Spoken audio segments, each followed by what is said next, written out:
കാശിനാഥൻ ഭാഗം 63. രചന അവതരണം ദിവ്യരാജ്. ഹോസ്പിറ്റലിലെ ഉപയോഗശൂന്യമായ കുഷ്യൻ ബെഡുകളും തലയിണകളും കൂട്ടിയിട്ടതിന് മുകളിലേക്കാണ് സെന്തിൽ തെറിച്ചു വീണത്. വീഴ്ചയിൽ വലത് കൈക്കുഴ തെറ്റിയെന്ന് അസഹ്യമായ വേദനയെടുത്തപ്പോൾ മനസ്സിലായവന്. ആ കെട്ടിടത്തിന് ചുറ്റും നിന്നവരൊക്കെ ഓടിപ്പാഞ്ഞു വന്ന് അവനെ എണീപ്പിച്ചിരുന്നു. ആ കൂട്ടത്തിൽ ഗൗരിയുടെ അമ്മയും ഗായത്രിയും ഓടിപ്പാഞ്ഞെത്തിയിരുന്നു. അവന് വലിയ പരിക്കുകളൊന്നും പറ്റിയില്ലെന്ന് കണ്ടതും അവർക്ക് ശ്വാസം നേരെ വീണു. ഗൗരി? ആ നോവിലും ആധിയോടെ അവളെ ചോദിച്ചവൻ. ഗായത്രിയുടെ കണ്ണുകൾ ആ പണി തീരാത്ത കെട്ടിടത്തിലേക്ക് നീണ്ടു. ഗൗരിയെ നേരത്തെ കണ്ട സെക്യൂരിറ്റിമാർ ചേർന്ന് എടുത്തു കൊണ്ടുവരുന്നത് കണ്ടതേ മോളെ എന്നും വിളിച്ചുകൊണ്ട് ഗൗരിയുടെ അമ്മ അവിടേക്ക് ചെന്നു. വേദന കടിച്ചു പിടിച്ച് സെന്തിലും അവർക്കൊപ്പം അങ്ങോട്ടേക്ക് പോയി. പേടിക്കണ്ട, ഇയാള് മുകളിൽ നിന്ന് വീഴുന്നത് കണ്ട് ഭയന്നിട്ട് ബോധം പോയതാ, എഴുന്നേറ്റോളും. ഇയാൾക്ക് പ്രശ്നമൊന്നുമില്ലല്ലോ. ആ സെക്യൂരിറ്റിമാരിൽ ഒരാൾ അവളെ താങ്ങിയെടുത്ത് സ്ട്രക്ചറിൽ കിടത്തവേ തിരക്കിക്കൊണ്ട് കാഷ്വാലിറ്റിയിലേക്ക് ചെന്നു. പിന്നാലെ സെന്തിയും. തനിക്ക് വേറൊന്നും പറ്റിയില്ലല്ലോ അല്ലേ? ആ സെക്യൂരിറ്റി സെന്തിലിനെ വീണ്ടും നോക്കി. ഇല്ലെന്ന് തലയാട്ടിയവൻ. ബെഡ് കൂട്ടിയിട്ട ഭാഗത്തേക്ക് വീണത് ഭാഗ്യയായി. കുറച്ച് മാറിയിരുന്നെങ്കിൽ കരിങ്കല്ലാ കിടക്കുന്നേ. തനിക്ക് ആയുസിന് ബലമുണ്ട്, അല്ലാതെന്ത് പറയാൻ. അവൻ തെറിച്ചു വീണ രംഗം ഓർത്തുള്ള ഞെട്ടലിൽ അയാൾ പറഞ്ഞു. ഗൗരിയെ കയറ്റിയ ശേഷം കാഷ്വാലിറ്റിയുടെ ഡോർ അടഞ്ഞു. പുറത്ത് കാവലായി 3 പേരും ഇരിപ്പുറപ്പിച്ചു. സമയം കഴിയും തോറും കൈയുടെ വേദന സഹിക്കുന്നതിനും അപ്പുറമായി. അരമണിക്കൂറായിട്ടുണ്ടാവും ഗായത്രി വിളിച്ചു പറഞ്ഞിട്ട്. നന്ദൻ അവിടേക്ക് വന്നിരുന്നു. സ്റ്റേഷനിൽ നിന്ന് നേരിട്ട് വന്നത് കാരണം യൂണിഫോമിലായിരുന്നു നന്ദൻ. സെന്തി, എന്താടാ പറ്റിയേ? നിനക്ക് വേറെ പ്രശ്നങ്ങൾ വല്ലതുമുണ്ടോ? ഓടിപ്പാഞ്ഞു വന്ന നന്ദൻ അവനെ ചേർത്ത് പിടിച്ച് ദേഹമാകെ കണ്ണോടിച്ചു. ഏയ്, എനിക്ക് പ്രശ്നമൊന്നുമില്ലടാ. ഡിസ്ക് തെറ്റിയതാ. ഗൗരിയുടെ കാര്യം എന്തായെന്നറിയാഞ്ഞിട്ട് ഏതേലും ഹോസ്പിറ്റലിലേക്ക് പോവാം. ഷോൾഡറിൽ കൈവച്ച് നോവ് കടിച്ചമർത്തിയവൻ. ദേ സെന്തി, തമാശ എന്നാണോ മോൻ കരുതുന്നേ? എണീറ്റ് വന്നേ, നമുക്ക് ജൂബിലിയിലേക്ക് പോവാം. അവിടെ ചെന്ന് ട്രീറ്റ്മെൻ്റ് എടുത്ത് തിരികെ വരുമ്പോൾ ഗൗരി റൂമിലേക്ക് മാറ്റാം. നന്ദൻ ശാസനയോടെ അവനെ പിടിച്ചെഴുന്നേൽപ്പിച്ചു. എടാ സാരമില്ലടാ. അവനെ തടയാൻ നോക്കിയതും. അയ്യോ മോനെ, വേദനയും വെച്ചുകൊണ്ടിരിക്കണ്ട, മോൻ ചെല്ല്. നേരം കഴിയും തോറും മോന് തന്നെ അതിൻ്റെ ബുദ്ധിമുട്ട്.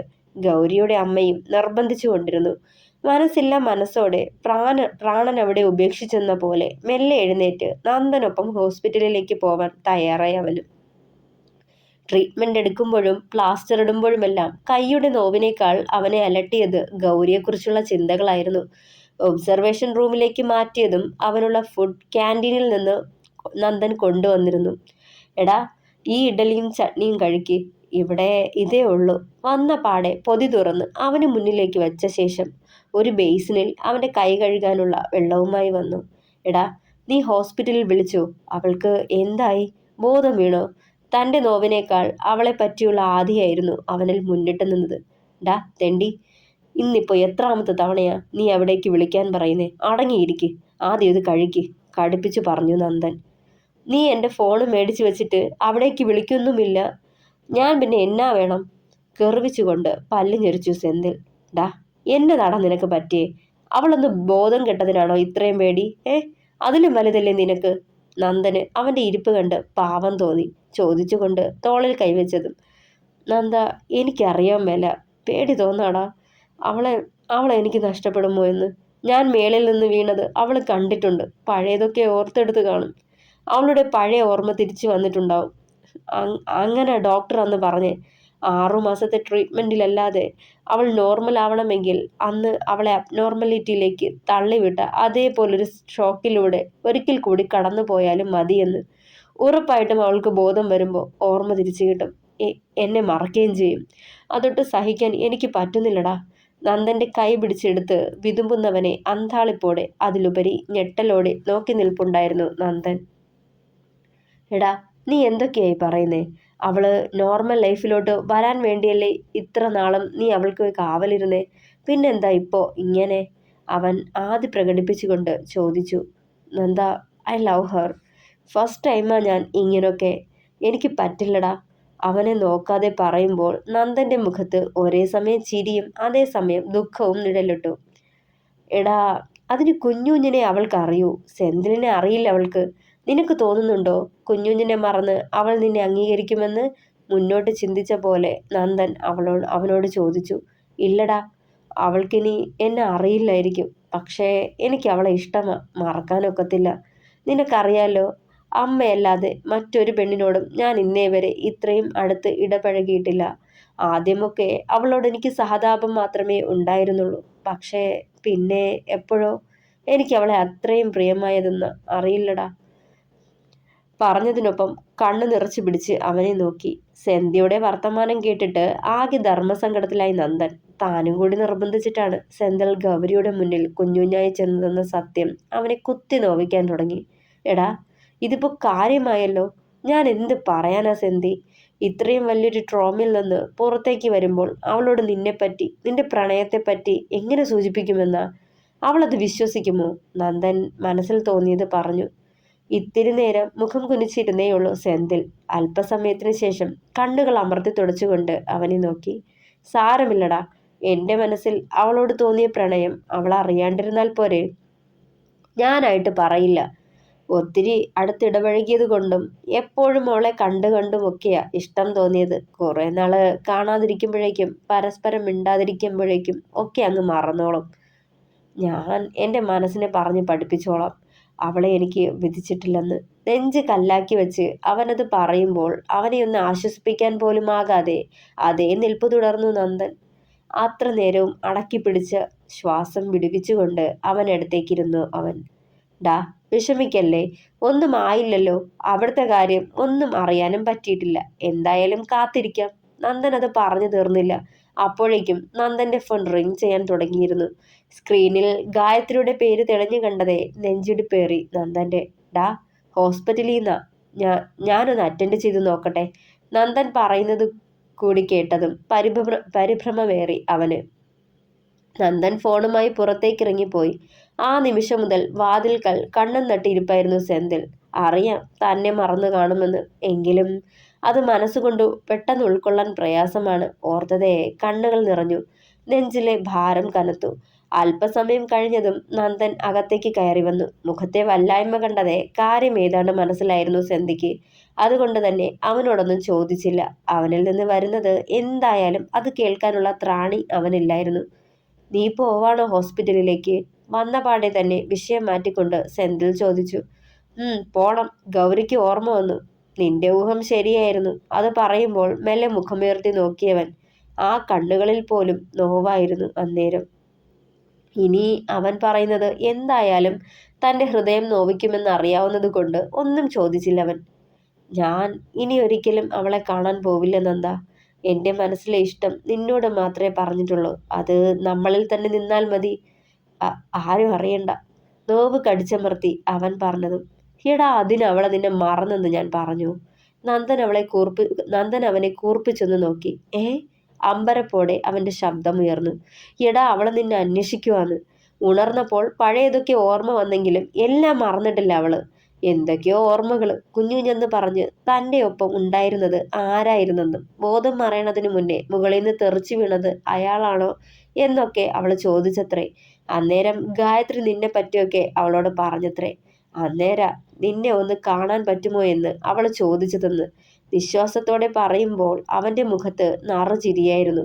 അമ്പരപ്പകലാതെ നന്ദനെ തന്നെ നോക്കിയിരുന്നേയുള്ളൂ സെന്തിൽ. എടാ, നീ പറഞ്ഞത്? നന്ദൻ പറഞ്ഞത് വിശ്വസിക്കാനാവാതെ അവനെ തന്നെ ഉറ്റുനോക്കി സെന്തിൽ. ഗായത്രി എന്നോട് പറഞ്ഞത് ഇങ്ങനെ. ഏതായാലും അവിടെ വരെ പോയാലേ കൂടുതൽ അറിയൂ.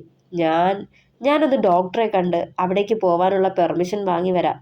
സെന്തിലിന്റെ എക്സ്റേ റിപ്പോർട്ടും എടുത്ത് പുറത്തേക്ക് നടന്നു നന്ദൻ. ആകെ പൊടിയും വലയിനുമാ വൈശു. നീ ഇവിടെ തന്നെ ഇരിക്ക്. ഞാൻ നമ്മുടെ റൂമൊന്ന് അടിച്ചു വാരി ക്ലീൻ ചെയ്യട്ടെ. 2 ആഴ്ച കൊണ്ട് ഫ്ലാറ്റിലെ റൂമുകളൊക്കെ പൊടിയും വലയനും കൊണ്ട് നിറഞ്ഞിരിക്കുന്നത് കണ്ട് കാശി വൈശുവിനെ പിടിച്ച് ഹാളിൽ തന്നെ ഇരുത്തി. ചെന്ന പാടെ ഇട്ടിരുന്ന ഷർട്ട് മാറ്റി ഒരു ടീഷർട്ടും ഇട്ട് സാധാ ഒരു മാസ്കും ധരിച്ചുകൊണ്ട് ക്ലീൻ ചെയ്യാൻ തുടങ്ങിയവൻ. ഇരുന്നിരുന്നിരുന്ന് ക്ഷീണം തോന്നിയതും വൈശു സെറ്റിയിൽ ചാഞ്ഞു കിടന്നിരുന്നു. ബെഡ്റൂമും അറ്റാച്ച്ഡ് ബാത്റൂമും അടിച്ചുവാരി വൃത്തിയാക്കിയ ശേഷം വൈശുവിനെയും കൊണ്ട് റൂമിലാക്കി. കണ്ണേട്ടാ, എനിക്കൊന്ന് ഫ്രഷ് ആവണം, ഈ വേഷം മാറണം. ലഗേജുകളൊക്കെ കൊണ്ടുവന്ന് അടുക്കി വെക്കുന്നവനെ തന്നെ നോക്കിയവൾ. മുറിവില് വെള്ളം നനയണ്ട വൈശു, വാഷ്റൂമിലേക്ക് ഞാനൂടി വരാം പറഞ്ഞുകൊണ്ട് അവൾക്ക് മാറി ഉടുക്കാനുള്ളത് ഒരു ജോഡി വസ്ത്രവും എടുത്ത് ചെന്നു. വാഷ്റൂമിൽ നിന്ന് തിരികെ വന്ന പാടെ തിളപ്പിച്ച് തണുക്കാൻ വച്ചിരുന്ന വെള്ളവും എടുത്ത് വന്നിരുന്നു കാശി. മുറിവ് ഡ്രസ് ചെയ്യേണ്ടതിനാവശ്യമായതൊക്കെ കരുതിയിരുന്നു. വൈശു മുറിവ് ഡ്രസ് ചെയ്യണം. കള്ളച്ചിരിയോടെ ഡ്രസ്സ് ചെയ്യേണ്ട സിസേഴ്സും ബാൻഡേഡും കോട്ടണും മെഡിസിനുമൊക്കെ എടുത്ത് അവൾക്കരികിലേക്ക് വന്നിരുന്നവൻ. വല്ലാത്തൊരു പകപ്പോടെ അവൾ അവനെ കണ്ണാലെ നോക്കി. ടവല് മാറ്റണം. പെണ്ണിന്റെ മുഖത്തെ പരിഭ്രമം നാണവും കണ്ടതേ ചിരിയടക്കിയവൻ. മാറിനു മുകളിൽ വരെ മറച്ചിരുന്ന ബാത്ത് ടവൽ ചമ്മലോടെ മാറ്റിയതേ അവളുടെ മുഖത്തേക്ക് നോക്കിയവൻ. എന്തിനാ എൻ്റെ വൈശുവേ ഈ ചമ്മല്? ഒക്കെ പലതവണ നല്ല വെള്ളി വെളിച്ചത്തിൽ ഞാൻ കണ്ടതല്ലേ. കണ്ണെന്ന് ചിമ്മി പറഞ്ഞതും അവനെ ഒന്ന് കൂർപ്പിച്ചു നോക്കിയവൾ മെല്ലെ തോളിലെയും മുതുകിലെയും വയറിലെയും മുറിവ് ഡ്രസ് ചെയ്തു കൊടുക്കാൻ തുടങ്ങി. വേദനയെ അറിയിക്കാതിരിക്കാൻ നോക്കിയിട്ടും ഉണങ്ങാത്ത മുറിവിന്റെ കുത്തുന്ന വേദനയിൽ അവളൊന്ന് പുളഞ്ഞു. തോളിലെയും മുതുകിലെയും മുറിവ് കണ്ടതേ കണ്ണുകൾ നിറഞ്ഞു പോയവന്റെ. ഒക്കെയും പറയേണ്ട സമയത്ത് പറയാഞ്ഞിട്ടല്ലേ? ഞാൻ അന്യനല്ലേ, അതല്ലേ പറയാതിരുന്നേ? ഇത്തിരി അമർഷത്തോടെ പറയുമ്പോൾ മെല്ലെ തിരിഞ്ഞു നോക്കിയവൾ. കണ്ണേട്ടാ, ഇനിയും അതൊക്കെ മനസ്സിൽ വച്ചിരിക്കുവാണോ? അവൾ ചിണുങ്ങി. നിക്കാൻ നോവണത് പെണ്ണെ, ഇത്തിരി കടുപ്പിച്ചു പറഞ്ഞതും. അയ്യേ, ഈ ചെക്കന് എന്ത് ഡോക്ടറാ? ഇങ്ങനെയാണേൽ പിന്നെ രോഗികളെ എങ്ങനെ നോക്കും? വേദന കടിച്ചമർത്തി പറഞ്ഞതും. ഇതിലും വലിയ മുറിവും ചതവും കണ്ടിട്ടുണ്ട് പെണ്ണെ, ഒന്നും തോന്നിയിട്ടില്ല. പക്ഷേ നിന്റെ നോവ് എനിക്ക് പറ്റില്ലടി. അതിപ്പോ സൂചി കൊണ്ടുണ്ടായതായാലും. ഡ്രസ് ചെയ്ത മുറിവിന് മുകളിലായി മെല്ലെ ചുണ്ടമർത്തിയവൻ. വയറിലെ മുറിവിലൂടെ തഴുകുമ്പോൾ അവൾ അവന്റെ നെഞ്ചിലേക്ക് മുഖം ചേർത്തിരുന്നു. ആ നായയെ കൊല്ലേണ്ടതാ. പിന്നെ പറ്റില്ലല്ലോ. പല്ല് ഞെരിച്ചുകൊണ്ട് കോപമടക്കി. ഒന്നും മിണ്ടിയില്ല വൈശു, അവനെ തന്നെ നോക്കിയിരുന്നതല്ലാതെ. നല്ല പെയിനുണ്ടോ? അവളുടെ നെറുകിൽ മെല്ലെ ചുണ്ടമർത്തിയവൻ. സാരല്ല, ഇളം ചൂട് വെള്ളം കൊണ്ട് വാഷ് ചെയ്യുമ്പോൾ പെയിൻ കുറഞ്ഞോളും വൈശു. വേദന കൊണ്ട് എരിവാറ്റുന്നവളുടെ നെറുകിൽ മെല്ലെ തലോടിയവൻ. ടവല് മാറ്റി വേഗത്തിൽ ധരിക്കാൻ പറ്റിയൊരു ടോപ്പും സ്കർട്ടുമായിരുന്നു അവൻ എടുത്തു വെച്ചത്. അതെടുത്ത് ധരിക്കാനും അവൻ അവളെ സഹായിച്ചു. തനിക്കെന്താ വേണ്ടേ കഴിക്കാൻ?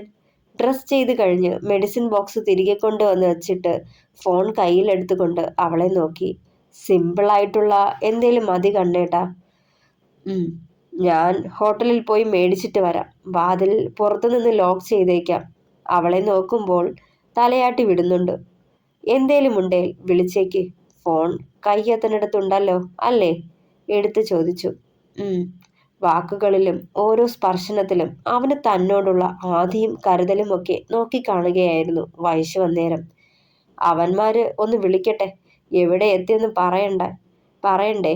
പറച്ചിലിനൊപ്പം കാശി ഫോണും എടുത്ത് പുറത്തേക്ക് നടന്നിരുന്നു. തുടരും. അഭിപ്രായങ്ങൾ പറയണേ. കഥ ഇഷ്ടമായാൽ ലൈക്ക് ചെയ്യുക, ഷെയർ ചെയ്യുക, സപ്പോർട്ട് ചെയ്യുക.